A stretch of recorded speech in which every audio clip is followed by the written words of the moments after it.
12 മാസങ്ങളിൽ കർക്കിടകം എന്തുകൊണ്ടാണ് ആയുർവേദത്തിന് ചികിത്സിക്കാൻ നല്ല ഒരു കാലം എന്ന് തിരഞ്ഞെടുക്കാൻ കാരണം? എല്ലാവരുടെയും ചോദ്യമാണത്, എല്ലാവരുടെയും ചിന്തകളാണത്. എന്തായിരിക്കും ഈ ആയുർവേദം കർക്കിടകത്തിൽ തിരഞ്ഞെടുത്തു? ആയുർവേദ ചികിത്സയിൽ പൊതുവേ ഈ ജലാംശമുള്ള ഒരു കാലാവസ്ഥയാണ് ശരിക്കും ആയുർവേദത്തിന് തിരഞ്ഞെടുക്കേണ്ട ഒരു കാലാവസ്ഥ. ശരീരത്തിലെ ഈ ത്രിദോഷങ്ങളിൽ, അതായത് വാത പിത്ത കഫ ത്രിദോഷങ്ങളിൽ ജലാംശം വർദ്ധിക്കുന്ന സമയങ്ങളിൽ ദോഷങ്ങളെല്ലാം ത്രിദോഷങ്ങളിൽ വാദപ്രകൃതക്കാരൻ്റെ വാദപ്രകൃതി വർദ്ധിപ്പിക്കുകയും അവർക്ക് വാദരോഗം വർദ്ധിപ്പിക്കുകയും വാദരോഗം കൊണ്ടുള്ള സന്ധിവേദന, കൈവേദന, കാലുവേദന ഇങ്ങനെയുള്ളതൊക്കെ ഈ കർക്കിടക മാസത്തിൽ കാലാവസ്ഥയുടെ പ്രശ്നം കൊണ്ട് വർദ്ധിക്കാൻ സാധ്യതയുണ്ട്. പിത്തപ്രകൃതക്കാർക്ക് വയറ് സംബന്ധമായതോ അങ്ങനെയുള്ള തരത്തിലുള്ള രോഗങ്ങളെല്ലാം വരാൻ സാധ്യതയുണ്ട്. പിന്നെ കഫപ്രകൃതക്കാർക്ക് ആസ്മ, ശ്വാസം മുട്ടൽ, ജലദോഷം, തുമ്മൽ, ജലദോഷം, അലർജി ഇങ്ങനെയുള്ള ത്വക്ക് രോഗങ്ങൾ, ചൊറിച്ചിൽ ഇങ്ങനെയുള്ളതൊക്കെ വരാനുള്ള സാധ്യത. വാത പിത്ത കഫ ഈ ദോഷങ്ങളിലെല്ലാം ചൊറിച്ചിൽ വരാനുള്ള സാധ്യതയുണ്ട്. അപ്പോൾ ഈ കർക്കിടക മാസം എന്തുകൊണ്ടാണ് ഈ ത്രിദോഷങ്ങൾ വർദ്ധിക്കുന്നത്? കാലാവസ്ഥയുടെ മാറ്റം, നമ്മുടെ പ്രകൃതിയിലുണ്ടാകുന്ന കാലാവസ്ഥയുടെ മാറ്റം, ജലാംശം വർദ്ധിച്ചിട്ട് ശരീരത്തിലുള്ള കോശങ്ങൾ ഓപ്പണായിട്ട് ദോഷങ്ങളെല്ലാം ശരീരത്തിലേക്ക് അബ്സോർവ് ചെയ്ത് ശരീരത്തിൽ ദോഷമായി തന്നെ അത് ആഗിരണം ചെയ്ത് ദോഷങ്ങളായി തന്നെ അത് ഭവിക്കുന്നു. അതുകൊണ്ടാണ് ഈ രോഗങ്ങളെല്ലാം വർദ്ധിക്കുന്നത്, പ്രത്യേകിച്ച് കർക്കിടക മാസം. ഈ കർക്കിടക മാസം പഞ്ഞമാസവും കൂടിയാണ്. പ്രത്യേകിച്ച് സാമ്പത്തികമില്ലായ്മ, കുറച്ച് ജോലിയില്ലായ്മ, അങ്ങനെയുള്ള ഒരുപാട് ദുഃഖങ്ങൾ അനുഭവിക്കുന്നൊരു കാലവും കൂടിയാണ്. രോഗങ്ങളും ദുഃഖങ്ങളും പിന്നെ ഡീടോക്സിഫിക്കേഷൻ എന്ന് പറയും. ശരീരത്തിലുള്ള വിഷമാലിന്യങ്ങളെ പുറന്തള്ളപ്പെടാൻ വേണ്ടി ഉപയോഗിക്കുന്ന, ശരീരം ദുർബലമായിരിക്കുന്ന ഈ കാലത്ത് ആണ്, ശരീരം എപ്പോഴും ദുർബലമായിരിക്കുമ്പോഴാണല്ലോ ഈ ശരീരത്തിലുള്ള മാലിന്യങ്ങളെല്ലാം പുറന്തള്ളപ്പെടുന്നത്. അത് രോഗങ്ങളായി തോന്നുന്നു. പിന്നെ കാലാവസ്ഥയുടെ വ്യത്യാസം കൊണ്ടുണ്ടാകുന്ന ചില സാംക്രമിക രോഗങ്ങൾ, വൈറസ്, ബാക്കി അങ്ങനെയുള്ള അതും കൂടി പെട്ടെന്ന് വന്ന് ശരീരത്തിൽ ബാധിക്കാൻ സാധ്യതയുണ്ട്. കാരണം ശരീരം ദുർബലമാണ്.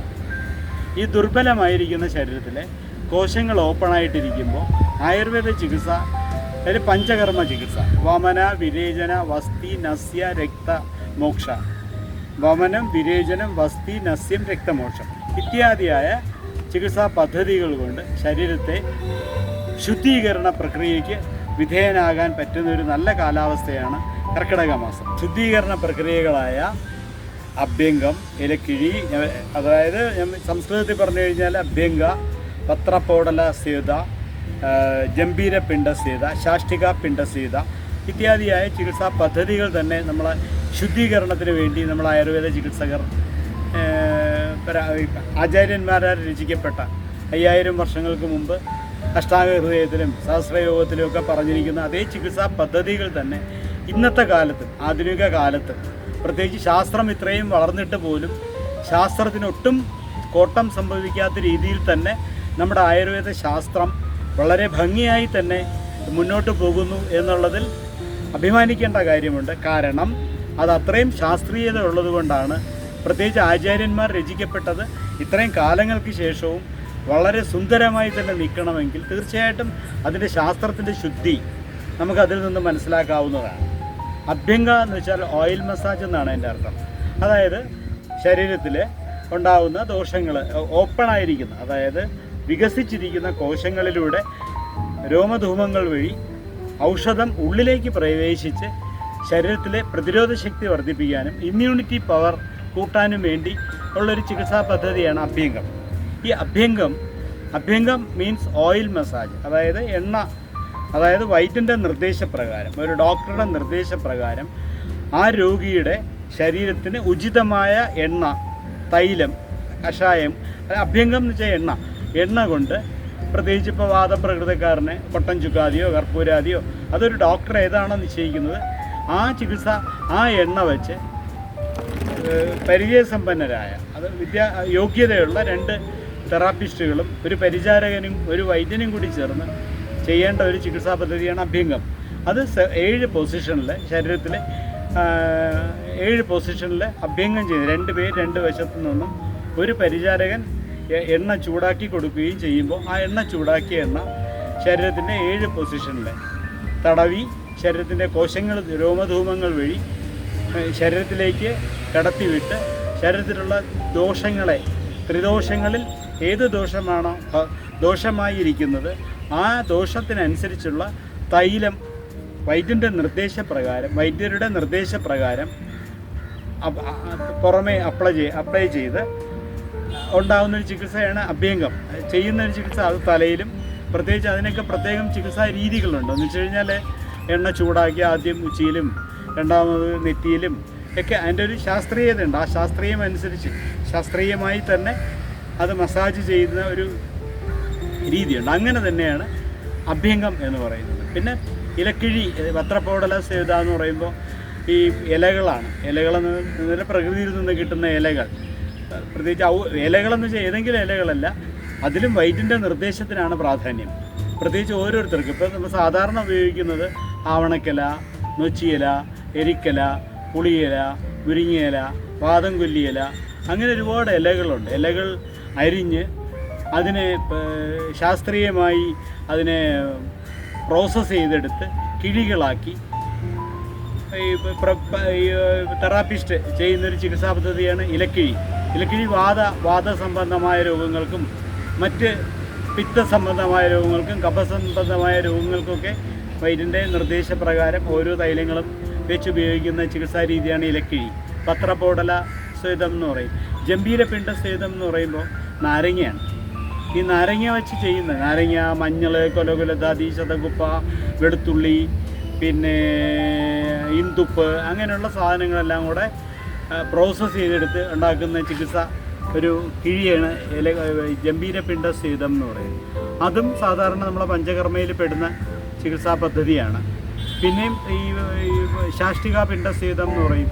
ശരീരത്തിൻ്റെ ശോഷിപ്പ്, പിന്നെ കോശങ്ങളിലേക്ക് എനർജി പകർന്ന് ഇമ്മ്യൂണിറ്റി കൂടി ഒരുമാതിരിപ്പെട്ട പല രോഗങ്ങളും ശരീരത്തിലേക്ക് കടന്നുകൂടാൻ പ്രകൃതിയിൽ നിന്നും മറ്റു വൈറസുകളിലൂടെയൊക്കെ ശരീരത്തിൽ വന്നുകൂടാൻ സാധ്യതയുള്ള പല രോഗങ്ങളും നമ്മൾ കഴിച്ച ആഹാരത്തിലൂടെയും നമ്മൾ കഴിക്കുന്ന വെള്ളത്തിലൂടെയും ശ്വസിക്കുന്ന വായുവിലൂടെയും ഉണ്ടാകുന്ന ടോക്സിൻ ശരീരത്തിൽ അടിഞ്ഞുകൂടുകയും അതൊരു രോഗമായി രൂപാന്തരപ്പെടുകയും അത് നമുക്ക് മോഡേൺ സയൻസ് അതിനൊരു രോഗത്തിന് പേരിട്ടിട്ട് അതിനെ ചികിത്സിച്ച് ആ രോഗി മോശമായൊരു സ്റ്റേജിലേക്ക് എത്തുന്ന ഒരു കാലമാണിപ്പോൾ. അതൊന്നും വരാതെ ശരീരത്തിലുണ്ടാകുന്ന ത്രിദോഷങ്ങളിൽ ഉണ്ടാകുന്ന രോഗങ്ങൾ, ഇപ്പോൾ ക്യാൻസർ പോലും പല രോഗങ്ങളും ഈ ടോക്സിൻ പുറത്തള്ളപ്പെടുന്ന ഒരു അവസ്ഥാ പ്രക്രിയയാണത്. അതിനെ ശുദ്ധീകരിച്ച് എപ്പോഴും ശുദ്ധമാക്കി വയ്ക്കുന്നൊരു ചികിത്സാ പദ്ധതിയിലേക്കാണ് നമ്മൾ ഈ പറയുന്ന പഞ്ചകർമ്മയെല്ലാം. വമന, വിരേചന. വമനം എന്ന് വെച്ചാൽ ഛർദ്ദിപ്പിക്കുക എന്നുള്ളതാണ്. വിരേചനം എന്ന് വെച്ചാൽ വയറിളക്കുക എന്നുള്ളതാണ്. വസ്തി എന്ന് പറയുമ്പോൾ പലതരത്തിലുള്ള വസ്തിയുണ്ട്. കഷായ വസ്തിയുണ്ട്, തൈലവസ്തിയുണ്ട്, അങ്ങനെ ഒരുപാട് കാര്യങ്ങളുണ്ട്. അതെല്ലാം മലദ്വാരം വഴി ഏനസ് വഴി കയറ്റി വയറ്റിനകത്ത് ടോക്സിൻ ഉള്ളതിനെ പുറത്ത് കളയുന്നത്, രക്തശുദ്ധി വരുത്തുന്നത്, അങ്ങനെയുള്ളതിനെയാണ് വസ്തി. പിന്നെ നസ്യമുണ്ട്. നസ്യം നാസോദ്വാരം വഴി മൂക്ക് വഴി തൈലങ്ങൾ ഒഴിച്ച് യുക്താനുസരണമുള്ള വൈദ്യ നിർദ്ദേശപ്രകാരമുള്ള തൈലങ്ങൾ ഒഴിച്ച് ശുദ്ധി ചെയ്യുന്ന സമ്പ്രദായത്തെ, അത് സർവൈക്കൽ സ്പോണ്ടിലോസിസ്, പിന്നെ സർവൈക്കൽ സ്റ്റിനോസിസ്, ഇത്തരത്തിലുള്ള രോഗങ്ങൾക്ക് ഏറ്റവും നല്ല ചികിത്സ. മുഖകാന്തിക്ക്, മുഖത്തിൻ്റെ സൗന്ദര്യത്തിന്, സൈനോസൈറ്റീസിന്, ഇങ്ങനെയുള്ള ഒരുപാട് സർവൈക്കൽ സ്പോണ്ട് എല്ലാത്തിനും ഏറ്റവും നല്ലൊരു നസ്യമാണ്. പിന്നെ രക്തമോഷം ജലൂക ചികിത്സയൊക്കെ പറയുന്നുണ്ട് നമ്മൾ. ജലൂകം എന്ന് വെച്ചാൽ കൊളയട്ട എന്നാണ് അതിൻ്റെ അർത്ഥം. ആ കൊളയട്ടയെ കൊണ്ട് ഈ പ്രത്യേകിച്ച് ഇപ്പോൾ രക്തമോഷം, പ്രത്യേകിച്ച് ഇപ്പോൾ വെരിക്കോസ് വെയിൻ എന്ന് പറയുന്ന ഒരു രോഗം വളരെ കൂടുതലായി കണ്ടുവരുന്നു. അതിന് ശാസ്ത്രീയമായൊരു മോഡേൺ ചികിത്സയില്ല. സാധാരണഗതിയിൽ ആ ഞരമ്പ് വലിച്ചൂരി കളയുന്ന ചികിത്സയാണ് അലോപ്പതിയിലൊക്കെ ഉള്ളത്. നമ്മൾ ആയുർവേദത്തിൽ അങ്ങനെയല്ല. അതിന് ഈ രക്തമോഷം എന്ന് പറയുന്നത്, ഇപ്പോൾ നമ്മൾ ഭഗവാൻ ധന്വന്തിരിയുടെ കയ്യിൽ പോലും ആയുർവേദത്തിൽ വിശ്വസിക്കുന്ന ആയുർവേദ ഭക്തൻ, ആയുർവേദ ചികിത്സകർ ഏറ്റവും കൂടുതൽ വിശ്വസിക്കുന്ന ധന്വന്തിരിയാണ്. ധന്വന്തിരി മൂർത്തിയുടെ കയ്യിലിരിക്കുന്ന ജലൂകയാണ്. ജലൂക എന്ന് വെച്ചാൽ കൊളയട്ടയാണ്. ആ കൊളയട്ടയെ കൊണ്ട് കാലിൽ പിടിപ്പിച്ചിട്ട് കാലിലുള്ള ദുഷിച്ച രക്തത്തെ വലിച്ചെടുത്ത് പുറത്ത് കളഞ്ഞിട്ട് രക്ത സർക്കുലേഷൻ കൂട്ടാനുള്ളൊരു ചികിത്സാ പദ്ധതിയാണ് ജലൂക ചികിത്സ. ലീച്ച് തെറാപ്പി എന്നതിന് ഇംഗ്ലീഷിൽ പറയും. അത് പിന്നെ കണ്ണിലുമുണ്ട് ചികിത്സ. കണ്ണിലിപ്പോൾ കണ്ണിനകത്ത് ഇപ്പോൾ ഡയബറ്റിക് റെറ്റിനോപ്പതിയൊക്കെ വന്നിട്ട് കണ്ണിനകത്ത് കെട്ടിക്കിടക്കുന്ന കുറേ നീരുകളെ വലിച്ചെടുക്കാൻ നമ്മൾ ശാലാക്കിയയിൽ വലിയ ചികിത്സാ പദ്ധതിയാണ്. ശാലാക്കിയ എന്ന് വെച്ചാൽ ENT ആണ്. നമ്മൾ ആയുർവേദത്തിൽ തന്നെ അഷ്ടാംഗ ഹൃദയത്തിൽ ഈ നമ്മൾ ഈ അലോപ്പതിയിൽ പോലെ തന്നെ മോഡേൺ സയൻസ് പോലെ ഉണ്ടായത് ചിലപ്പോൾ ആയുർവേദം കണ്ടിട്ടായിരിക്കാം. നമ്മൾ ബ്രാഞ്ചസ് ഉണ്ട്, ഈ പറഞ്ഞ പോലെ ഒരുപാട് ബ്രാഞ്ചസ് ഉണ്ട്. ഈ ശാലാക്യ, ശല്യ, സ്വസ്ഥവൃത്ത, അഗത, ഇങ്ങനെ പഞ്ചകർമ്മ, അങ്ങനെ ഈ അഷ്ടാംഗങ്ങളായി തിരിക്കപ്പെടുന്നുണ്ട് ഇതിനെ. അതിൽ ശാലാക്യ എന്ന് പറയുന്നത് കണ്ണ് രോഗത്തിനും ENT സംബന്ധമായ രോഗങ്ങൾക്കുള്ളതാണ്. ജലൂക ചികിത്സ അതിനൊക്കെ വളരെ ഗുണകരമാണ്. ഇപ്പോൾ നമ്മുടെ വിഷയം അതല്ല.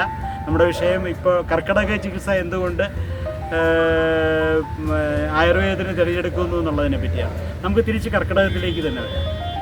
ഈ കർക്കിടക ചികിത്സ ശരിക്കും ഡീടോക്സിഫിക്കേഷൻ, കൃത്യമായിട്ട് കർക്കിടക ചികിത്സ കൃത്യമായി ചെയ്തൊരാളിന് ഒരു കായകൽപ്പ ചികിത്സയുടെ ഫലം തന്നെ, ഏകദേശം ഒരു കായകൽപ്പ ചികിത്സയുടെ ഫലം തന്നെ കിട്ടുന്നതായി കാണുന്നുണ്ട്. കൃത്യമായി ചെയ്യുന്ന കായകൽപ്പ ഈ പഞ്ചകർമ്മ ചികിത്സ കൊണ്ട് വൈദ്യൻ്റെ നിർദ്ദേശപ്രകാരം ചെയ്യുന്ന ചികിത്സാ പദ്ധതി വളരെ കറക്റ്റായിട്ട് ചെയ്യുന്ന ഒരാളിന് ഒരുമാതിരി രോഗങ്ങളൊന്നും ഉണ്ടാവില്ല എന്നുള്ളത് തീർച്ചയാണ്.